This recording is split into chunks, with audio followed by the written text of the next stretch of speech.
Welcome to Synergy JEE and NEET online classes. Radial nodes. So what is radial node? See, node or nodal surface, both are same. Node or nodal surface means it is a surface where probability of finding electron is 0. Probability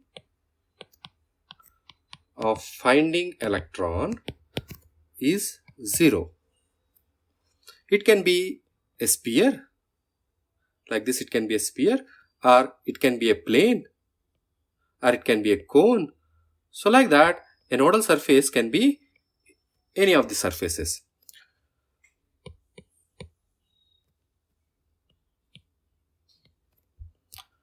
Now, so when this surface where probability of finding electron is 0, it is a case where psi square actually is a probability density.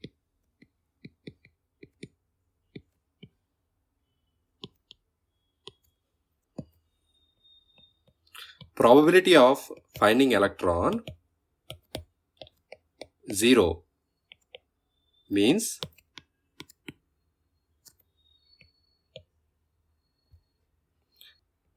function psi square has to be 0.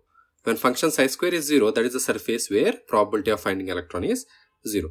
See, when psi square becomes 0, when psi function is 0, those are the surfaces where psi square will automatically become 0. So the surface, I will write here node as like this, the surface where psi is 0 act as nodal surface. So ultimately it brought down to this statement. The surface where psi is 0 is a nodal surface. Now, psi actually is a function of r, theta and phi. Psi is a function of r, theta and phi. R is the distance from the nucleus and theta and phi are the angles. What are these angles? I will explain in some other video. Now, this psi function can be written as a product of two functions in this manner. It is a product of two functions. This is called radial function. The other one is called angular function. Now,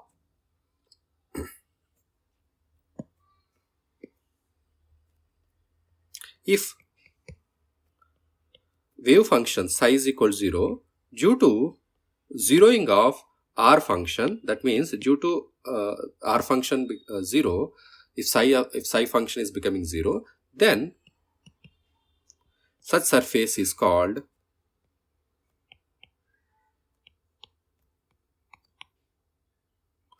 radial node. If suppose psi is equal to 0 due to zeroing of the angular function, then the resulting surface is called angular node. So that is the difference between radial and angular node. Angular node separately I will discuss in some other video. Now, so when we will call radial node, when radial function is becoming 0, the surface where radial function becomes 0 is called radial node. Now, how this radial node actually exists? So for example, if I take 1s orbital, if I take 1s orbital and if I draw a graph between radial function square and r radius, it will be like this. So it does not touch x-axis, r-axis, it will go infinity like this. So here there is nowhere it is touching the x-axis, or in other words, there is at no radius value, the r function or r square function becomes 0 there. That means there is no radial node in the 1s. But suppose if I take 2s. In 2s orbital, if I draw again graph, the function, the graph plot will be like this. It comes down, touches x-axis, and it goes up, and in this manner the graph plot will be there. So it shows that at this radius, let's take R1, it is meeting the x-axis. That means at that radius, R square function, or in other words, R function becomes 0. That means this is a radial node. The surface at which a spherical surface with radius R1, spherical surface with radius R1 is a nodal surface or radial node in the case of 2s orbital. Now let's take another case with 3s orbital. So 3s orbital, if I take, the graph will be looking like this: R square versus R. So it comes and touches x-axis. That means R axis goes up, and again it touches one more time and goes up, and like this. So now in this case there are 2 points it is touching the x-axis. So let's call R1, and second one let's call it R2. Now at 2 points it is touching x-axis. That means there are 2 radial nodes in this case. So there exist 2 radial nodes.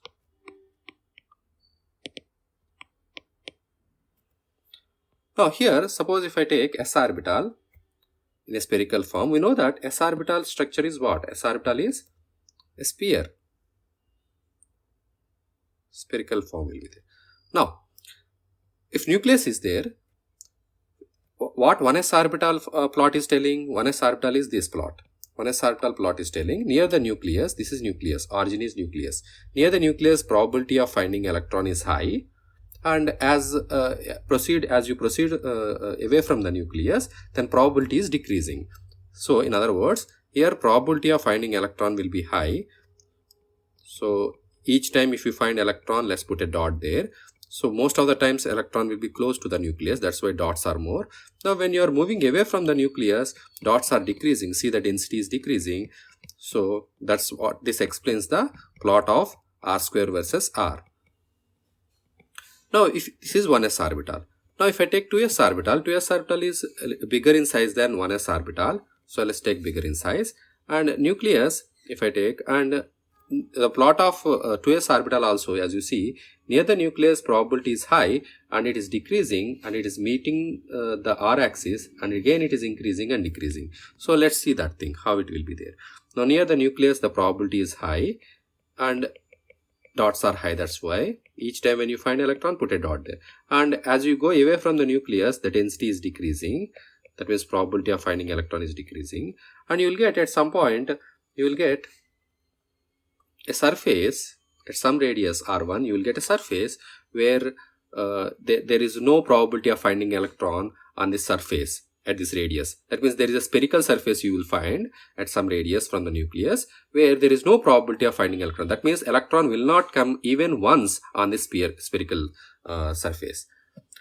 So now after that, what happens? After the spherical surface, again probability will be increasing. So the dots comes up slowly, and again as you go away from the this nodal surface, again the probability will be increasing. So density will be increasing again, like this density will be more, and after that again density, probability of finding electron decreases.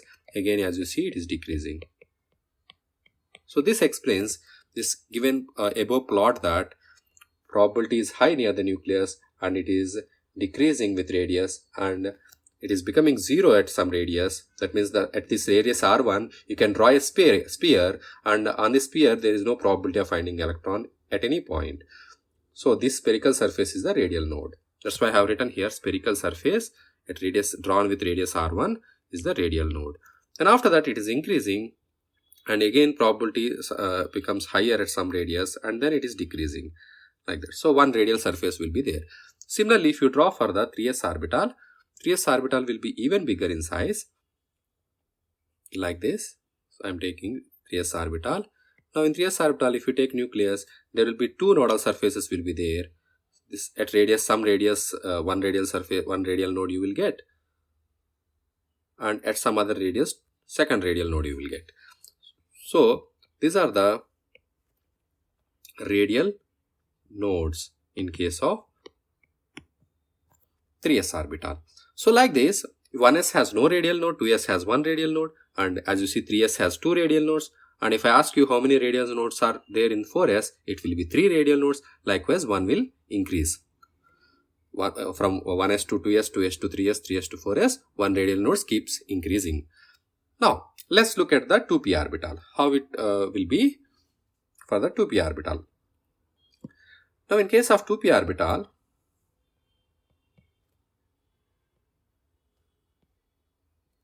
r square versus r graph, if you see, it will be increasing from the nucleus. The probability near the nucleus is low here for that. These graphs are determined based on the wave functions. And it is decreasing. After reaching a peak, it is decreasing with radius.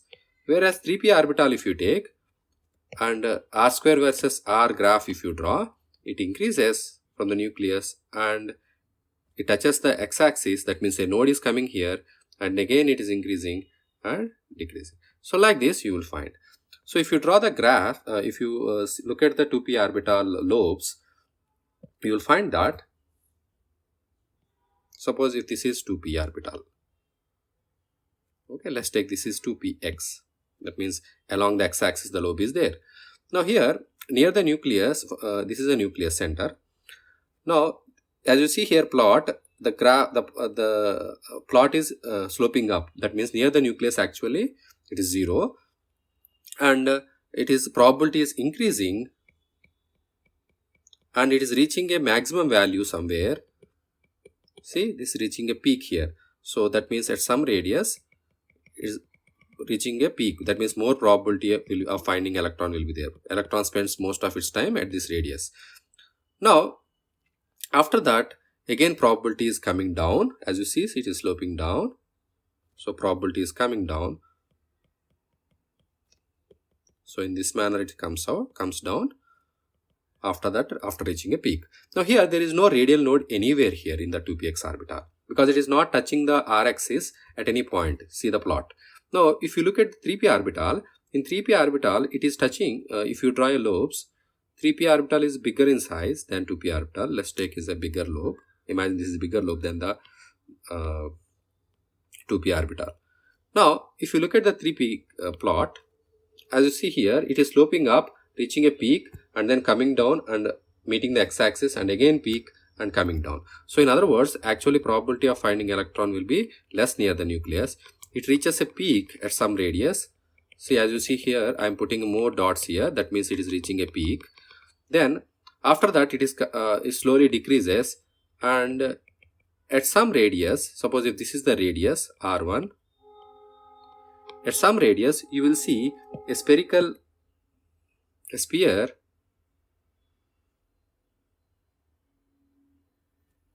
you will see, where on the sphere the probability of finding electron is 0.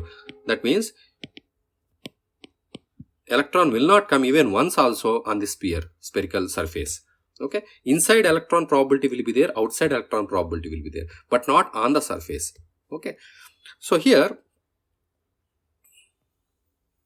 so after having a node, as you see here, again after node coming into a picture, then again it is sloping up and reaching a peak, and again it is coming down. So similarly here also, again it is slowly increasing and reaches peak, and again it is coming down probability. So probability will be there like this. Now here there is one radial node existing in the case of 3px orbital. Now look at the 2py, 2pz also. Let's take a look. So in 2py also there will be 2py graph is like this. A plot is like this. It is the lobes are along the y-axis. Here also there is no radial node. No matter whether it is a 2px, 2py or 2pz, the 2p graph will be looking like this only. It is going up and reaching a peak and coming down. So no matter whether it is a 2px, 2py or 2pz, the graph will be similar. Therefore no radial node in case of 2p.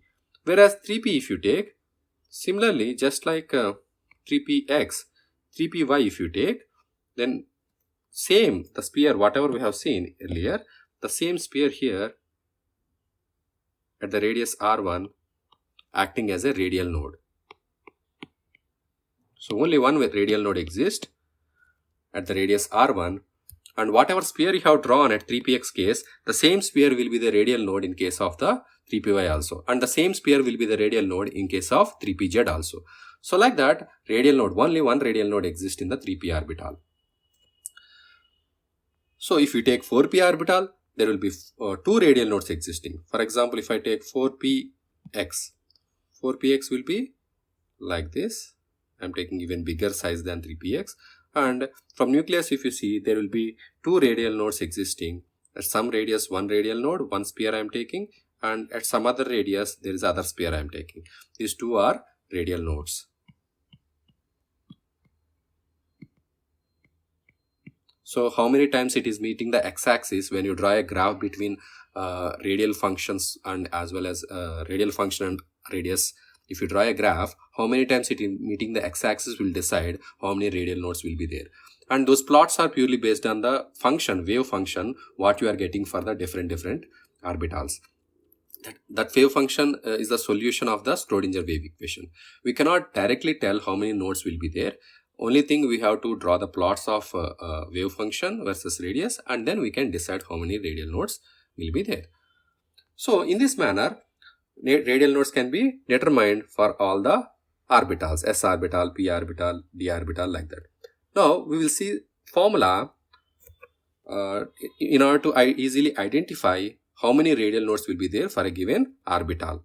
For example, see formula for radial nodes.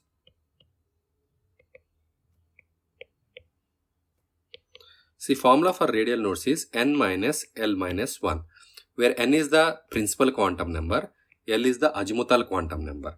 For example, if I take 1s orbital, 1s orbital has principal quantum number is 1, and for s orbital, azimuthal quantum number is 0. If you take 2s orbital, principal quantum number is 2, and azimuthal quantum number is again 0. Azimuthal quantum number for s orbital is always 0. So, likewise, if you write 1s orbital, if you look, radial nodes, number of radial nodes, if I count, n minus L minus 1. That means 1 minus 0 minus 1, 0. Yes, we have seen in the earlier case, 1s orbital has no radial node at all. So, it confirms that.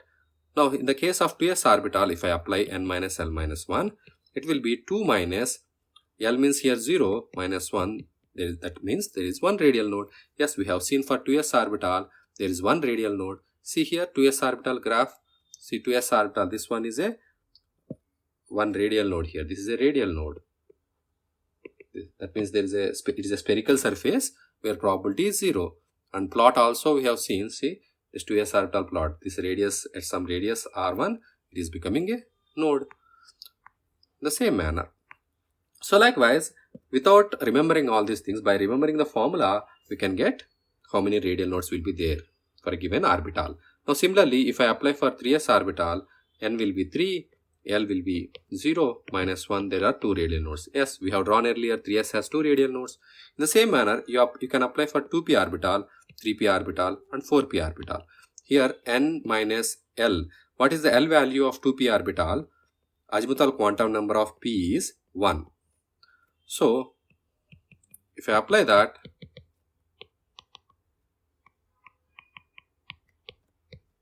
so 2 minus 1 minus 1, it is 0. There are no radial nodes in the 2p orbital, we have seen earlier. Similarly, here if I apply, one radial node will be there in 3p, and in 4p, there will be 2 radial nodes will be there. So, in 5p, 3 radial nodes will be there, likewise. Now similarly, let's see what happens in the case of 3d orbital.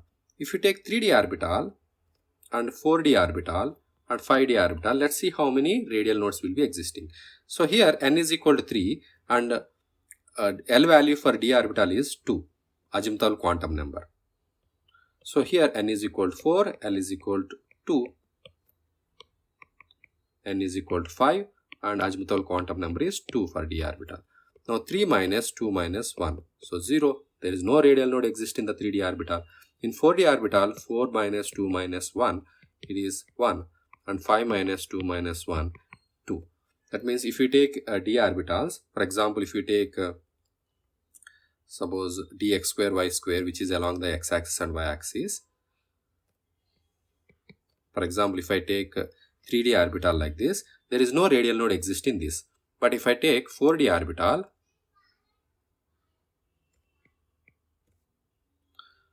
now in this case there is one radial node exists. When radial node exists in this one, at a particular radius from the nucleus, there is a sphere. If you imagine a sphere, and on that sphere, no point on that sphere will get a electron at any point of time. That is a spherical node, or which is also called radial node. Now similarly, if I take 5D orbital, if you take, actually the size, as principal quantum number is increasing, size increases. I'm not able to show in this one. So the size will be 5D will be definitely greater than 4D, and 4D will be greater than 3D. So now don't focus on the size factor, now focus on the nodes factor. Now here if you see nodes at some radius, imagine a sphere where probability of finding electron is 0, and also you can imagine another sphere at some other radius that is also acting as nodes, because there are two radial nodes are there, therefore you have to imagine two spheres at different radiuses which can act as nodes. That means probability of finding electron is 0 on these two spheres. And if you take 6D orbital, there will be three such spheres will be there at different radiuses, having having a probability of finding electron 0. So that is how radial nodes, number of radial nodes can be found. So this formula will definitely help to find the number of radial nodes, n minus L minus 1. But the more important thing is the concept. What is actually a radial node or spherical node mean? Okay, it mean the probability of finding electron is 0. So having that basic understanding, okay, and visualization, you can apply this formula whenever it is needed. Because many people just know this formula and they directly apply this formula without having a basic knowledge what is actually a node, how can visualize it, what does it mean, and how we can visualize it. They don't know, many of you. Okay, I hope this video definitely help you in having a basic understanding of node, and with this understanding you can solve any problem related to the radial nodes. Dear students, if you really understood the concept, and if you think you really benefited from this video, then please subscribe, like, and share this video. Dear students, if you want to take full benefit of these classes, join our interactive live online classes by calling the phone number displayed on the screen. Thank you.